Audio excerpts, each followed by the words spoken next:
Penn State objectively has the best backfield in the country, and some people are already acknowledging it. But it's more than that. We are going to see Nicholas Singleton and Kaytron Allen hit a whole new level of production this season.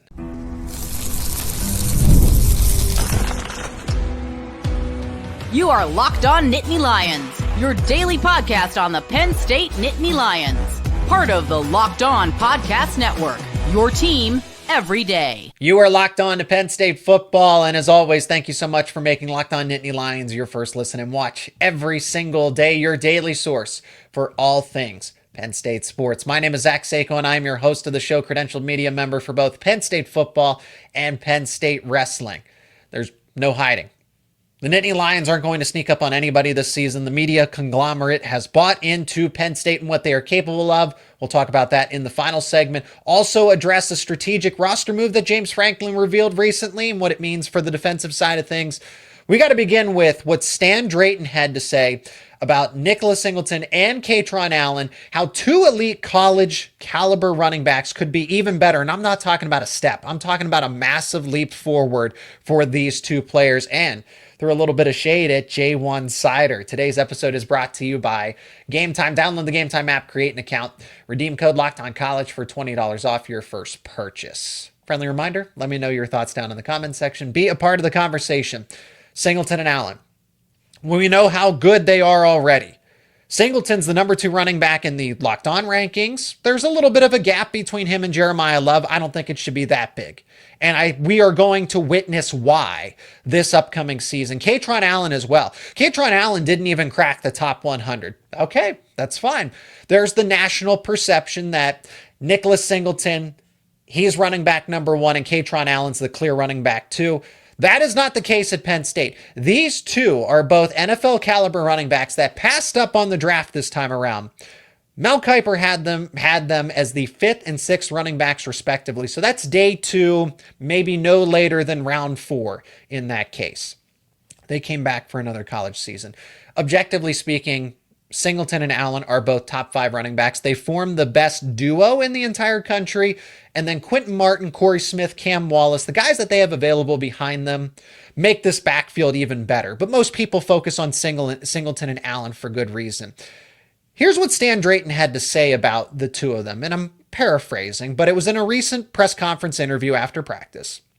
And he talked about how Singleton and Allen would react, that they didn't process the game well enough.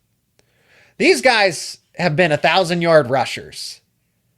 And you mean to tell me that they're still playing the game at a level that's significantly below their potential? That's what Drayton was alluding to. The fact that they react to everything. They're not really clear on what they should and shouldn't know. They do now. That's what he was talking about. They have learned so much about the nuances of gaps, linebackers, pass protection. So now they're going to be able to anticipate a lot more things rather than guessing, is what I picked up from this. That they're guessing in some instances. And he says that this wasn't developed.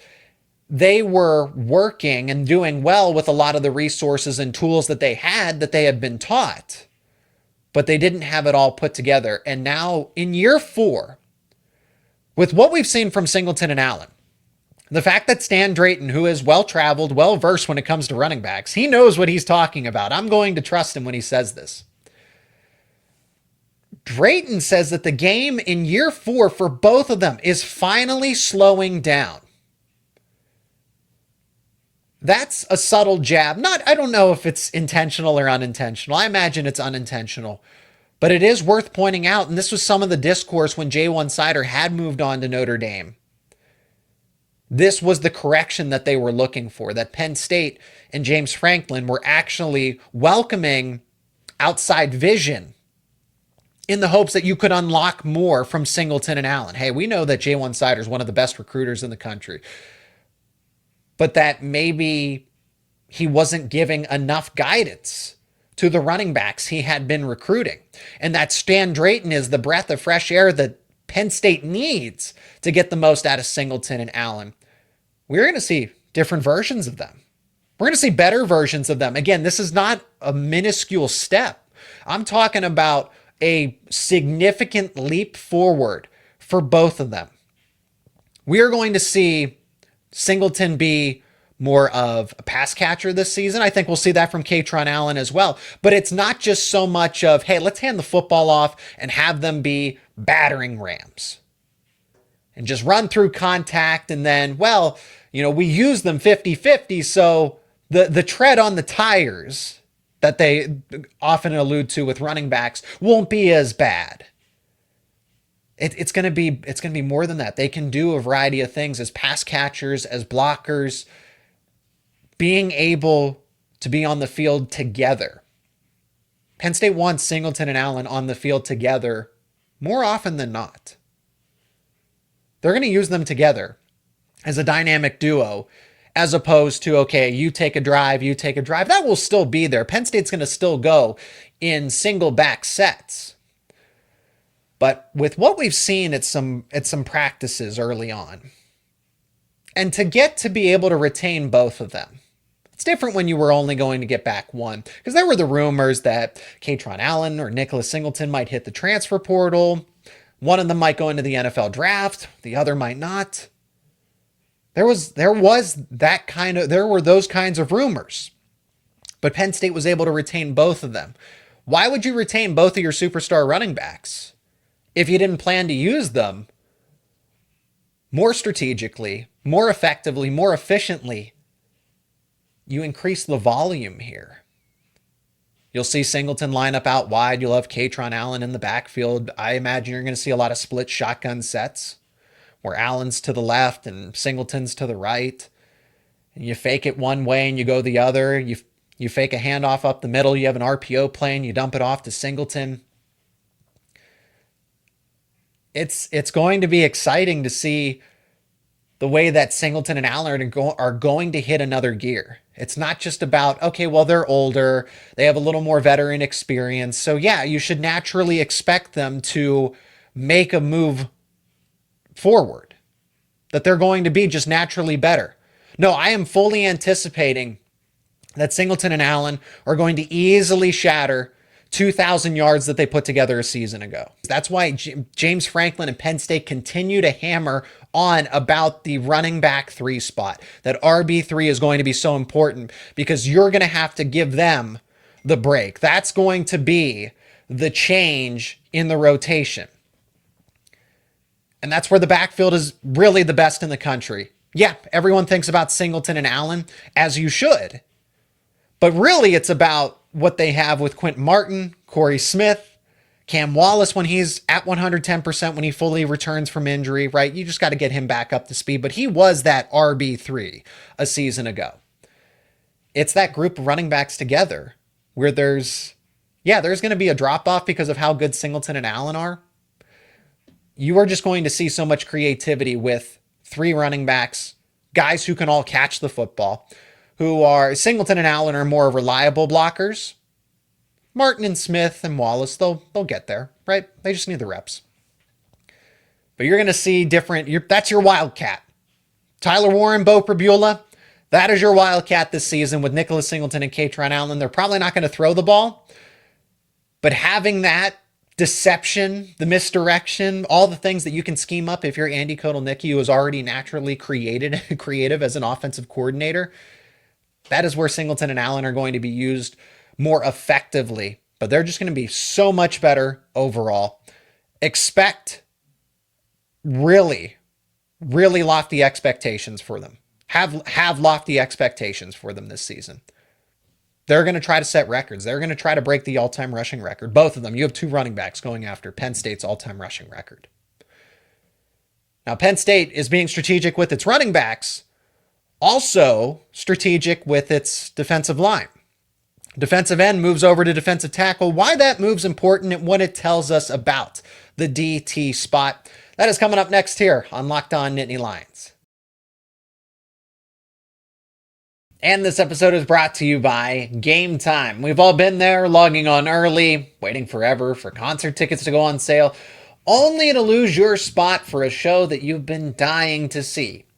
Live music should be about making memories, not dealing with the stress of ticket shopping. That's where Game Time comes in. Game Time makes getting concert tickets faster and easier than ever.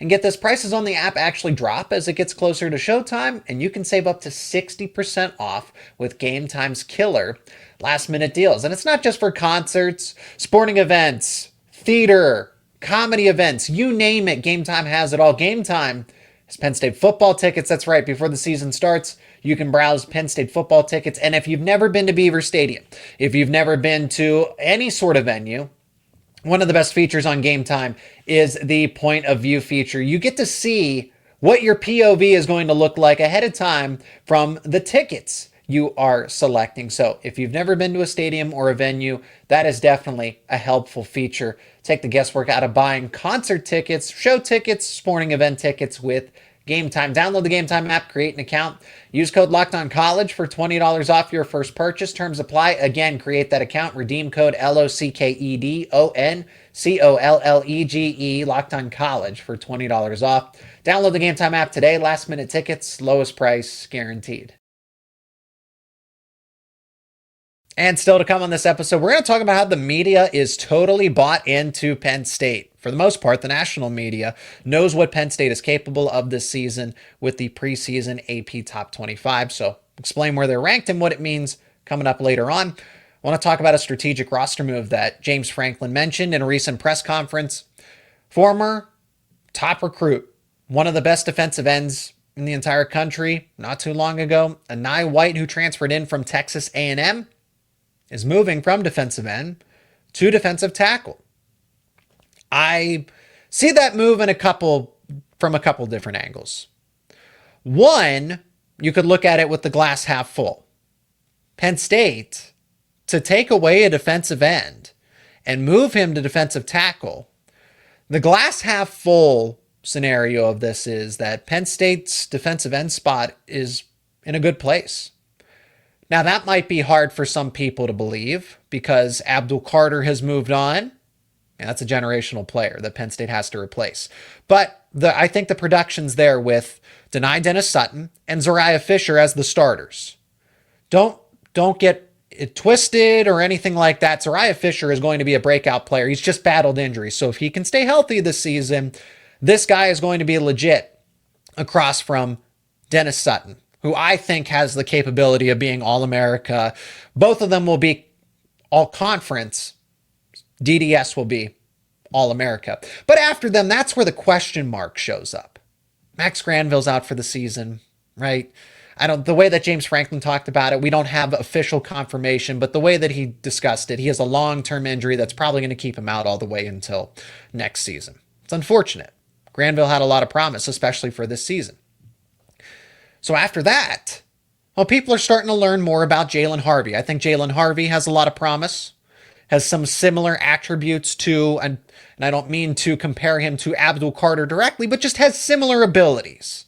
You can see some of the traits that Jalen Harvey uses to be a really talented defensive end.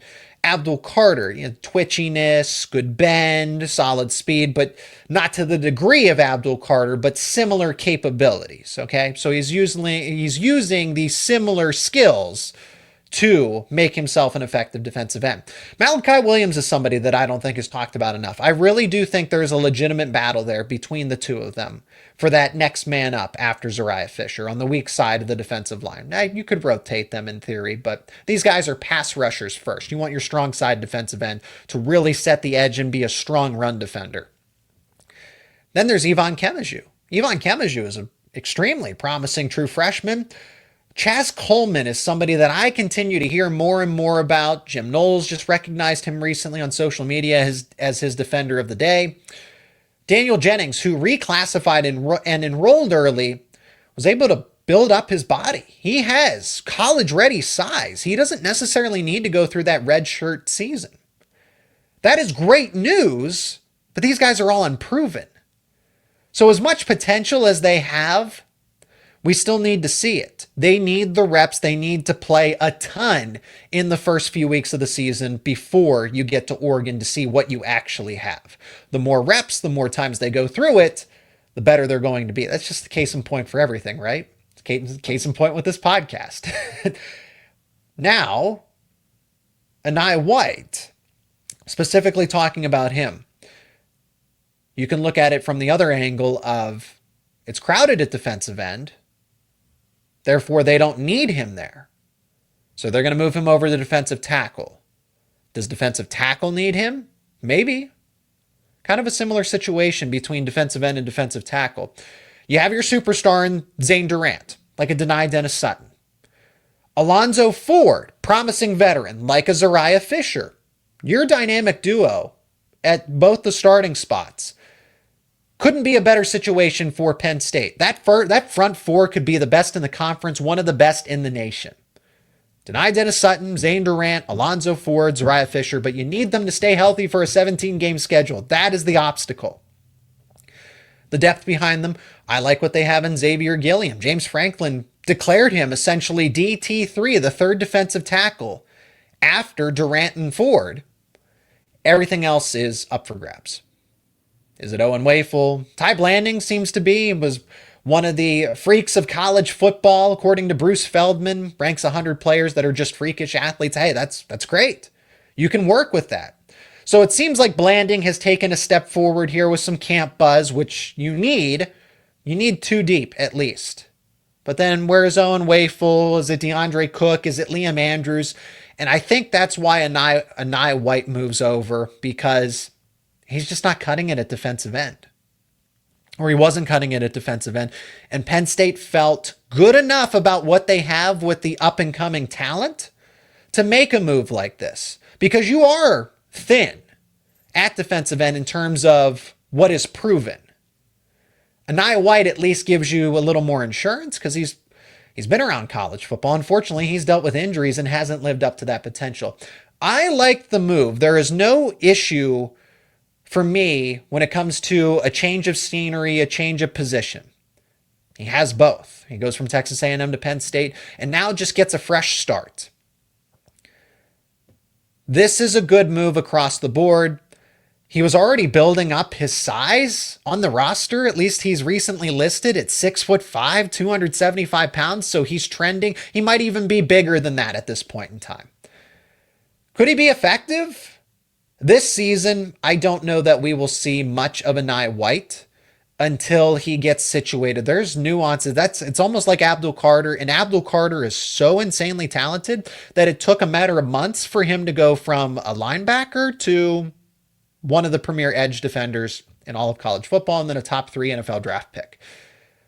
It's going to take White some time.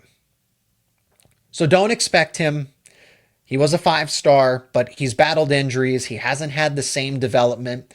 Next season, I would like to buy into the fact that Enai White, because of the athlete that he is, because of the coaching and the resources that he has for the future, could be an effective player and maybe works his way into a starting battle.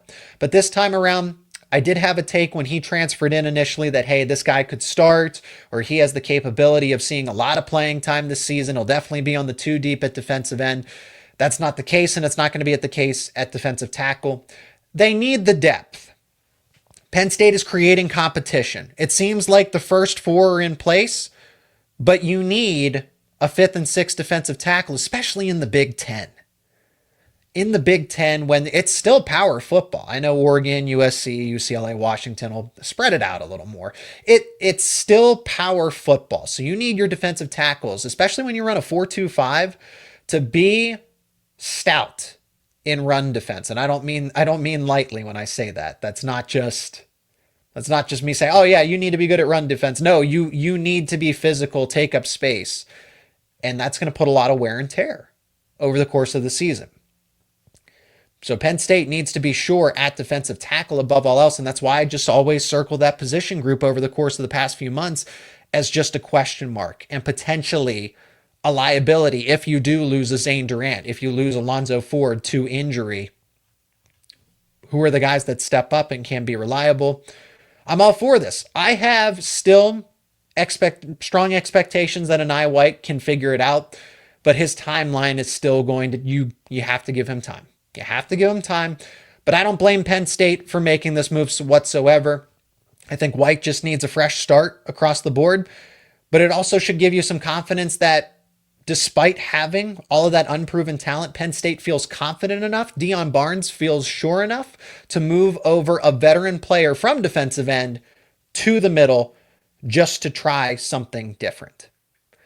Now, Penn State, AP Top 25 preseason poll was released. They got the respect that they deserved.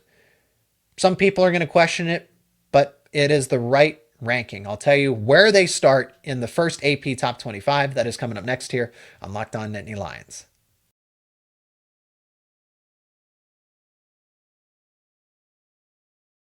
Penn State football is not sneaking up on anybody this season. They get the due respect. And it was close. They were nearly the top team in the country. I'd honestly look at it as a 1A, 1B situation. But Penn State is the number 2 team in the country, only behind Texas, Penn State, and there was a clear decisiveness among the voters between Penn State and third place Ohio State. I think that's what's interesting is that Texas got 25 first place votes. Penn State got 23, and then Ohio State got 11. So the difference between 2 votes for Texas and Penn State, like I said, a 1A, 1B type of situation here. And then Ohio State gets 11, where the difference is math, 12. But Penn State was separated by all of 5 voting points between Texas and the Nittany Lions there. Number 2 is the correct spot. I can understand Texas for the sake of Arch Manning and his potential being a 5-star. We've seen what Drew Aller has done over the past few seasons. And there's just still the what if with Arch Manning. I think when you have Drew Aller play for 2 seasons, people are going to lower their expectations that, oh, he can't get better than this. Whereas Arch Manning's only played in a select few games, and it's like, oh, he can still be so much better. Texas's defense is elite. That's a national championship winning defense. Texas is going to be in the mix for a national title. Penn State is. Ohio State is. I'd argue Georgia, Alabama. Notre Dame's going through a quarterback battle. Oregon keeps getting hit with injuries. But these are the teams that I like that this season has a lot of teams that are all competitive. It's not just, it's Alabama and everybody else. Like it was a decade ago, right? This is a pretty broken up power structure. And everybody has an even. It is going to be very difficult to project which of the teams will eventually emerge, but you know who's going to be in the scrum. And Penn State's going to be one of them. Now it's up to Penn State to reset the narrative. Prove the doubters wrong, because Penn State is a top 3 team. But they don't punch above their weight class. They don't win the big games. You can make arguments over the course of this. It's all James Franklin. I don't think it is. There were select instances, select moments, but he's the head coach, so eventually it all falls on him. Players or coordinators. Hey, James Franklin's going on the record to say, this is the best personnel that I've ever had, meaning that this is the best coaching staff. These are the best players. There are no more excuses. So what this means is everybody's looking at Penn State now, even the doubters that say, no, Penn State doesn't deserve to be in that spot. You're not going to be overlooked. You have no excuse to say, well, there was a little bit of a gap, because in the past that was the case, especially most recently with these 2 years. That was a national title Michigan team. That was a national title Ohio State team. All the teams that Penn State lost to were better. They were objectively better. But now you don't have that anymore. Penn State is the better team. They should be expected to beat Oregon convincingly, decisively. I'm not saying by 3 or 4 touchdowns, but 7 to 10 points where you close the game out. You have a game-sealing drive where you're in control. You don't need a comeback.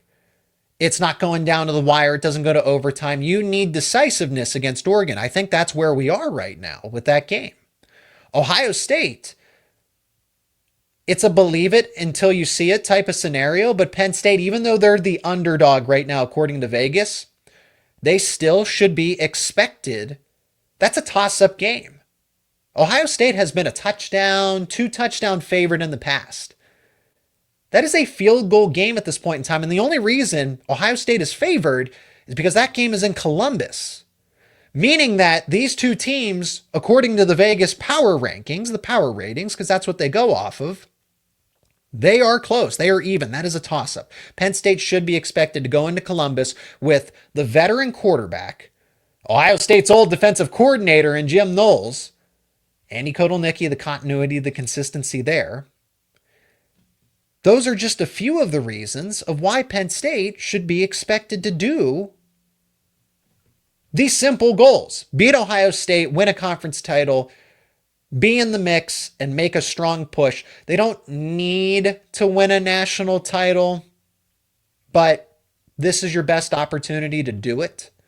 It's going to be disappointing if you don't, and everybody knows that.